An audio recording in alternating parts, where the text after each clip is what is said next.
La obra de Daniel es considerada como la primera obra propiamente apocalíptica.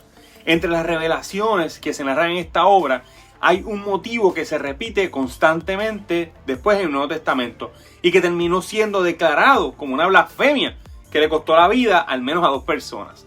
Y esto según lo que dice el mismo texto bíblico. ¿Te gustaría saber cuáles fueron estas expresiones tan intrigantes? Pues quédate en este video de Teologizando.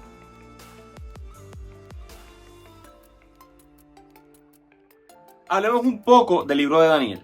En la actualidad hay bastante controversia entre los especialistas sobre quién fue el autor de esta obra, ya que algunos piensan que fue escrita durante el periodo persa o incluso durante el periodo helenista, lo que retrasaría su composición unos 2 o 3 siglos de lo que nosotros pensamos o de lo que el libro aparenta ser.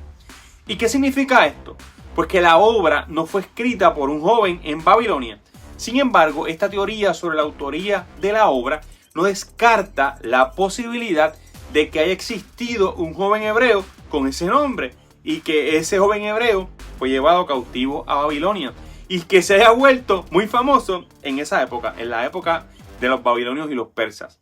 De hecho, en la literatura apocalíptica es bastante común la pseudoepigrafía, es decir, que el autor de la obra no era realmente la persona histórica que pretendía ser.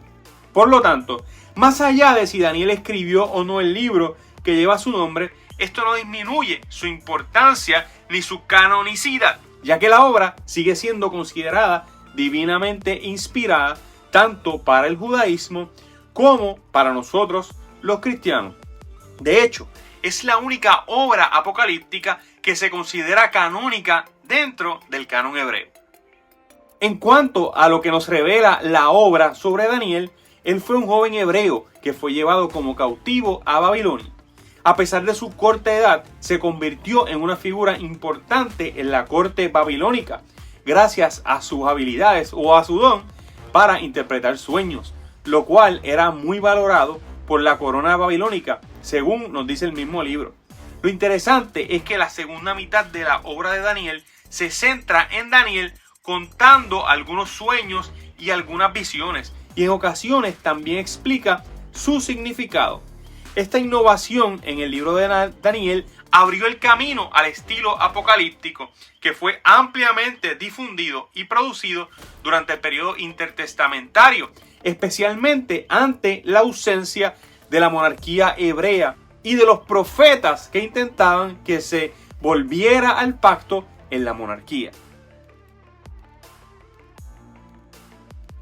En esta obra se presenta una figura que aparece brevemente en el relato de los 3 jóvenes hebreos en el horno de fuego y luego aparece también en una de las visiones apocalípticas. Y es que en una de estas visiones de Daniel, él pudo ver unos tronos que estaban en el cielo y en uno de estos tronos que estaba rodeado de fuego estaba sentado un anciano de días. A través de la visión podemos interpretar que este anciano de días es Dios mismo y que Dios estaba gobernando y rigiendo el mundo desde el cielo. La visión parecía que tenía la intención de transmitirle a Daniel de que a pesar de las situaciones complicadas que el pueblo estaba atravesando y que él mismo sentía que estaba atravesando y que las visiones hacían que viera, Dios estaba en control. Sin embargo, la narración toma un giro intrigante cuando aparece en las nubes un personaje muy singular que se asemejaba a un hijo de hombre. Surgen preguntas como ¿quién puede ser esta persona que tiene una apariencia humana y que puede llegar volando hasta el trono de Dios? La historia no se detiene ahí, ya que este hijo de hombre se acerca al anciano de días, es decir, a esta figura humana. No solamente tenía acceso al cielo, sino que también llegó hasta el mismísimo trono de Dios. Además, la narración revela que este hijo de hombre recibió el dominio eterno, la gloria y un reino sin fin. Aunque resulta extraña esta declaración, el libro de Daniel sugiere la existencia de otro poder en el cielo que gobernaría junto al anciano de días, o sea, que iba a gobernar junto a Dios mismo. Es importante tomar en cuenta esta narración cautivadora que plantea la posibilidad de una entidad divina junto con una figura humana y que ambos comparten la soberanía celestial en el cielo. La verdad es que la figura del Hijo del Hombre nunca había sido bien comprendida. Por eso hubo diferentes especulaciones con respecto a quién o qué sería este Hijo del Hombre. Algunas de estas ideas las encontramos, por ejemplo, en el libro de Primera de Enoc. Así que la especulación no se quedó solo en el libro de Daniel, sino que se extendió en la mentalidad de los apocalípticos. Y aparentemente, a medida que pasaba el tiempo, las especulaciones sobre esa figura continuaron.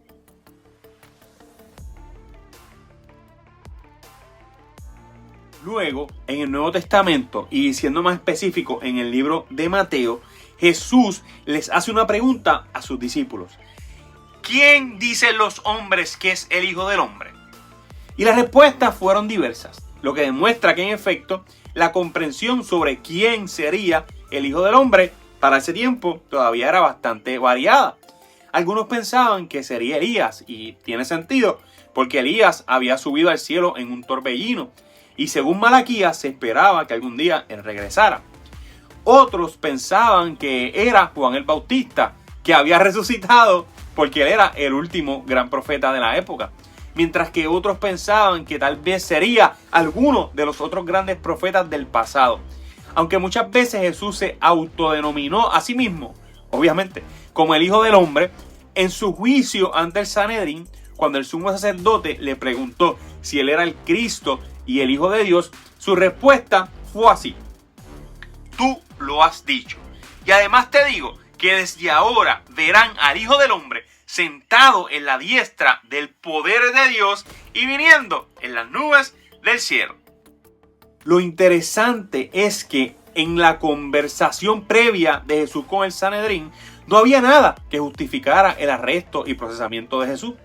Ellos hicieron todo lo posible por encontrar una causa en su contra. Incluso trajeron a dos testigos falsos.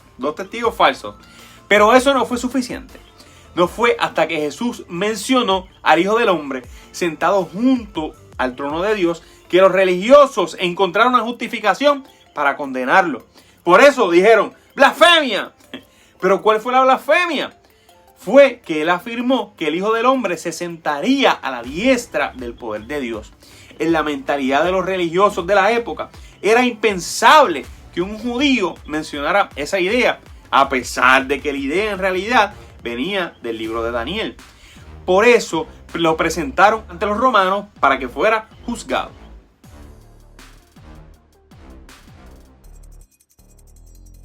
Algún tiempo después de la muerte, resurrección y ascensión al cielo de Jesús, se formó la iglesia en el día de Pentecostés.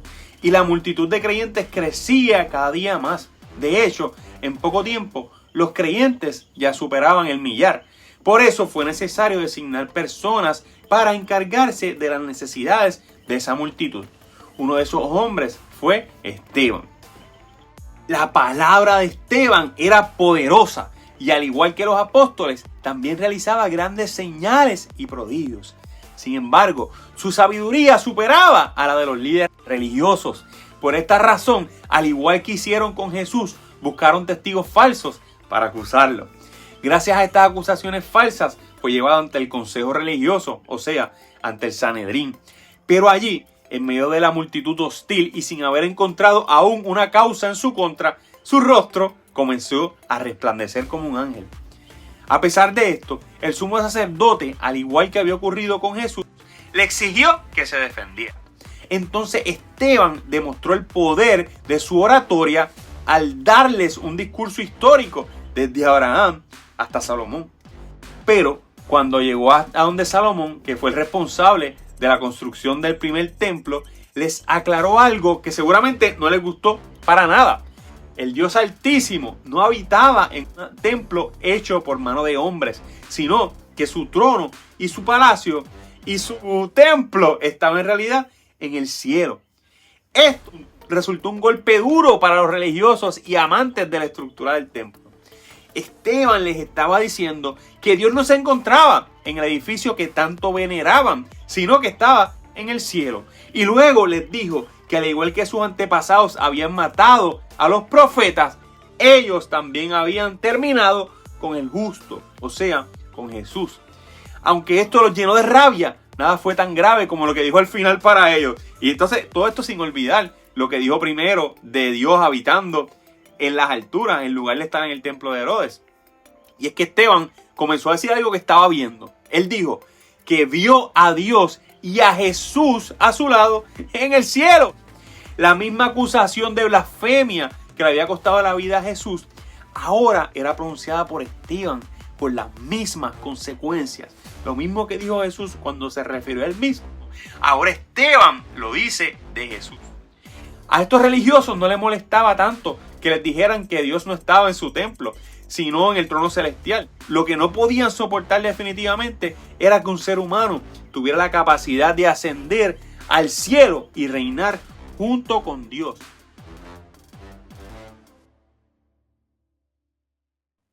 En la actualidad, algunos se resisten a aceptar la divinidad de Jesús y argumentan que Jesús nunca pretendió enseñar que era el Mesías o que era una figura divina, sino que esta idea fue construida por la iglesia en los primeros siglos. Según ellos, para el judaísmo resulta imposible la existencia de un ser humano tan poderoso como para estar junto al trono de Dios y compartir la misma naturaleza divina de Dios.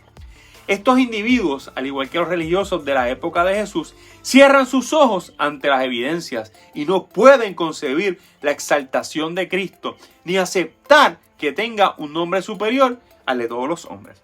El problema radica en que estos especialistas rechazan deliberadamente toda una tradición que consideraba posible la exaltación de un Dios hombre, o sea, el Hijo del Hombre en las nubes. Aunque la idea de Daniel pueda parecer nublada por los simbolismos apocalípticos, cuenta con el respaldo de una tradición judía apocalíptica completa. El pueblo que experimentó la presencia de Jesús lo pudo aceptar, al igual que la iglesia primitiva también lo pudo aceptar. Y hoy en día también nosotros lo aceptamos. Y por eso decimos, al igual que decía Esteban, vemos los cielos abiertos y a Jesús reinando. Y sabemos que así como hoy lo vemos a través de los ojos de nuestra fe, eventualmente lo veremos cara a cara.